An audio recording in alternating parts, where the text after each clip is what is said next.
Gue teringat salah satu pepatah dari seorang aktivis perempuan dari Pakistan, yaitu Malala Yousafzai. Jadi dia bilang kayak gini, berbicaralah bukan karena kamu ingin berteriak, tapi berbicaralah agar orang-orang yang tidak bisa berbicara bisa ikut didengar, kayak gitu.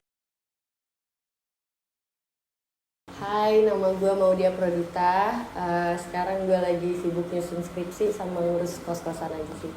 Halo, nama gue Brenda Yuniar Fernanda, biasa dipanggil Brenda.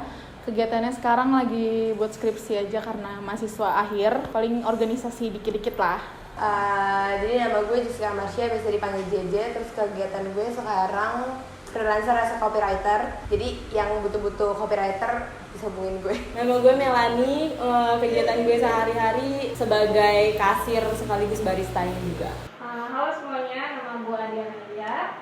Untuk kegiatannya saat ini kayak kemarin gue baru lulus, terus gue lagi persiapan untuk S2. Nama gue Sheila, kegiatan gue sekarang masih ngerjain skripsi doang. Hai, nama gue Takia, kegiatan gue sekarang jadi anak intern di firma hukum di Jakarta. Nama gue Sarah, kesibukan gue sekarang masih jadi budak korporat. Menurut pandangan kakak sendiri, patriarki itu gimana? Menurut gue nih ya, menurut gue pribadi, patriarki itu sebuah sistem sih. Sistem yang dibuat oleh makhluk sosial itu sendiri. Yang dimana cowok lebih tinggi daripada cewek, kayak cowok yang memegang kendali. Padahal sebenarnya we are as human, kita manusia itu dilahirkan dengan hak yang sama dan juga harusnya kita itu memperoleh kesetaraan gitu. We ask for equality. Perempuan jadi pemimpin atau punya kerjaan yang bisa dilakukan cowok, banyak tekanan nggak sih? Pasti tekanan ada ya, karena kan apalagi di budaya kita emang dominannya patriarki. Jadi pasti tekanan di perempuan-perempuan itu pasti lebih banyak. Cuman gimana masing-masing individu nyikapin aja sih. Tapi kalau gue pribadi sih, ketika gue dihadapkan dengan kejadian yang seperti itu, ya udah, you do you, I do I, kayak gitu. Don't mind everything. Ketika seorang perempuan itu udah menjadi pemimpin, ya berarti lu udah dipercaya dong sama tim lo, dari kemampuan lo, dari pengetahuan lo. Jadi ya lu coba pede aja sih menurut gue. Kalau tekanan itu pasti ya itu hal biasa sih, apalagi lu jadi pemimpin. Karena kita juga kalau misalnya menjalani pekerjaan itu atas dasar keinginan kita nggak sih, kita daftar kerja juga karena kita mau gitu loh. Jadi walaupun ada tekanan, ya itu tetap kita jalanin dengan enjoy. Karena emang dasarnya kita mau ngejalanin kerjaan itu. Cuman bedanya tuh antara kuat dan enggaknya kalau untuk masalah beban gitu nggak sih? Beban itu dalam artian yang langsung gitu ya, kayak ngangkat barang berat itu nggak mungkin cewek kan. Tapi kalau untuk masalah tekanan dan segala macam itu kan bisa sama rata kalau menurut gue. Untuk jadi pemimpin perempuan, mungkin di zaman sekarang beberapa CEO ataupun pemimpin-pemimpin itu udah ada yang perempuan. Tapi mungkin tantangannya itu lebih besar karena apa? Karena perempuan itu biasanya dianggap rendah ataupun mereka harus terus membuktikan padahal mereka sudah punya sesuatu nih, tapi mereka harus terus membuktikan untuk menjaga eksistensi mereka sebagai perempuan. Boleh nggak sih lu share tips agar lu itu bisa maksimal dengan kerjaan yang kita punya walaupun di bawah tekanan? Menurut gue sih sebenarnya kalau kita udah ada di suatu pekerjaan yang memang udah dikasih buat kita, itu artinya memang kita udah pantas untuk pekerjaan tersebut, mau itu perempuan mau itu laki-laki. Jadi kayak untuk memikirkan kayak gimana sih tipsnya kalau ada di bawah tekanan tersebut, yang pasti ya kita harus siap dulu secara ilmunya, terus juga udah tahu lah intinya kayak untuk pekerjaan tersebut. Jadi menurut gue sih kayak kita berarti kalau udah ada di pekerjaan tersebut berarti kita udah layak sih untuk dikerjain. Kalau gue sih lebih kayak mikir kalau nggak maksimal ya bakal rugi ke lo sendiri, yang bakal rugi. Jadi kalau gue simple aja, nggak usah mau motivasi segala macam, cukup mikir kalau lo nggak survive lo yang bakal rugi. Selagi kalian melakukan hal yang benar, menurut gue ya fine aja loh, karena kalian melakukan hal baik, bukan perilaku yang nggak baik gitu loh, ya nggak sih? Ya pasti lo harus pede sih, apalagi kalau lo pintar, dan lo jangan ragu-ragu untuk tunjukin kemampuan lo, gitu aja sih. Ya lo buktiin kalau lo itu nggak pantas buat diremehin, itu sih. Pernah ada pengalaman diremehin di dunia pekerjaan karena kakak itu wanita nggak sih? Karena kan gue fresh graduate nih, terus gue tuh kerjanya sebagai freelancer. Gue sih belum ada ya diremehin sama orang, tapi mungkin orangnya tuh rada nggak percaya gitu sama gue, kayak mana sih portofolio lo, apa sih yang udah lo kerjain, emang lo punya kapabilitas untuk kerja sebagai copywriter?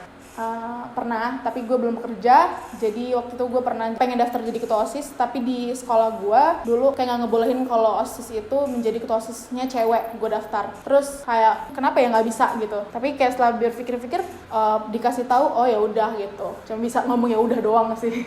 Dulu bekerja di beberapa media, pernah nyoba kerja di media. Di media itu menurut gue patriarkinya masih amat sangat terlihat ya. Kayak misalnya nih pekerjaan-pekerjaan yang seharusnya dikerjain oleh perempuan akhirnya dikerjain oleh laki-laki dengan alasan karena takut nggak bisa maksimal. Perempuan akhirnya untuk apa? Untuk dijadikan objek. Dijadikan objek apa? Kayak misalnya gue mau ada kerjaan ini, ketemu sama klien kayak gitu. Nah biasanya perempuan tuh yang disodorin dijadiin objek kayak gitu. Itu sih pengalaman gue, bukan hanya sekedar patriarki ya, cuman kayak perempuan masih dianggap kaum yang termarginalkan kayak gitu. Nika, kan masih banyak nih wanita di luar sana yang nggak berani buat speak up. Ada yang mau kakak sampaikan nggak sih atau share gitu buat mereka agar lebih berani buat speak up? Lo harus sadar dulu sih kalau misalkan walaupun lo perempuan, lo tuh berhak buat ngomong, berhak buat protes, berhak didengarkan gitu. Jadi kalau memang lo udah punya rasa itu, udah punya perasaan itu, pasti lo berani buat speak up sih ke cowok-cowok, karena ya balik lagi ya kita cewek, kita punya hak juga gitu untuk didengarkan. Speak up aja selagi lo bisa ngomong. Selagi ngomong itu nggak bayar, lo harus speak up. Karena apalagi diri lo pengen membuat jati diri lo lebih baik, dan ketika lo ada tekanan dan segala macam, lo harus speak up. Berani aja, karena ini juga untuk diri lo sendiri. Lo juga tetap harus menyayangi diri lo. Nggak semua orang itu punya kesempatan untuk berbicara, untuk speak up itu sendiri. Ketika lo punya kesempatan itu, lo jangan diam, gunainlah sebaik mungkin. Speak up itu kan bentuk dari perlawanan kalau ada sesuatu yang nggak benar. Jadi di saat kita nggak speak up, ya berarti kita setuju sama itu. Kalau buat cewek, ya kalau kalian nggak berani speak up, berarti kalian setuju. Jangan ngeluh di belakang kalau kalian sendiri aja setuju kalian digituin atau ditindas gitu-gitu.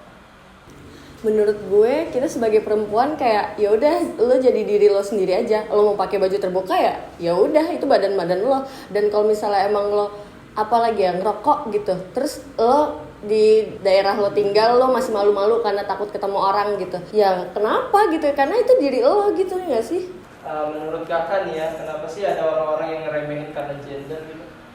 Menurut gue karena orang-orang tuh belum ngerti tuh gender itu apa. You have to distinguish between sex and gender sih. Dan menurut gue emang banyak juga, bukan cuma laki-laki yang kayak gitu, tapi perempuan juga emang menamakan diri mereka sendiri tuh di bawah namanya patriarki gitu sih. Ngeremehin karena gender itu masih banyak karena hal yang udah biasa dilakuin, jadinya karena udah biasa jadi terbiasa gitu kan buat ngemaklumin si cewek atau si cowok yang ngerjain. Jadi kayak karena cowok juga udah dibentuk buat jadi orang yang lebih berani, lebih nunjukin diri, ya di saat ada cewek yang kayak gitu mungkin orang ngeremehin gender tuh karena dia nggak biasa ngelihat hal yang kayak gini gitu. Mereka tuh ngeliatnya dari kekuatan dan kayak apa ya, kayak ngelihatnya tuh antara cowok dan cewek gitu sih. Terus kayak mikirnya cewek mah paling bisa apa sih kayak gitu kan. Terus kayak dari ini sih kalau gue juga ngeliatnya dari zaman, mungkin dia ngeliatnya dulu dari zaman yang dulu gitu, nggak liatin zaman yang sekarang kayak gitu. Karena masih ada dogma dan stigma dari masyarakat yang entah terbentuknya kapan, dari siapa, di mana nggak tahu, tapi akhirnya secara turun-temurun kita percaya gitu. Kalau misalkan nih kakak lagi di tempat umum, ada yang nggak dapat tempat duduk, terus cowok-cowok pada nggak peduli dan tetap duduk aja. Respon kakak itu gimana? Gue jujur orangnya bakal ngomong langsung sih, kayak misalnya sorry boleh gantian nggak, dan tergantung kondisi juga sih. Misal kalau gue bawaan gue banyak atau gue capek dari mana, pasti gue akan langsung ngomong ke orang-orang itu. Cuman kalau misalnya menurut gue it's okay, gue masih bisa berdiri, gue biasa aja sih, karena mungkin gue juga nggak tahu, dia mungkin cowok tapi mungkin dia lebih lemah dari gue, kan gue nggak tahu apa dia lebih capek dari gue habis kegiatan dia seharian, gue juga nggak tahu. Gue tergantung kondisi gue kalau gue. Gue sih nggak terlalu mempermasalahin itu ya, soalnya kayak gue masih bisa berdiri, gue masih sanggup ya nggak apa-apa. Cuma gue agak marah kalau emang yang membutuhkan gitu, lebih yang kayak udah tua atau yang ibu-ibu hamil. Nah terus mereka nggak ada kesadaran diri nih untuk bertukar tempat gitu, baru sih gue negor. Cara nonverbal ya. Jadi paling gue sini aja tuh orang, atau misalkan gue yang duduk gue yang kasih, jadi dia bisa malu sendiri sih di situ. Kayak nggak perlu udah omongin aja, gue juga udah gede ya, seharusnya lo sadar sih.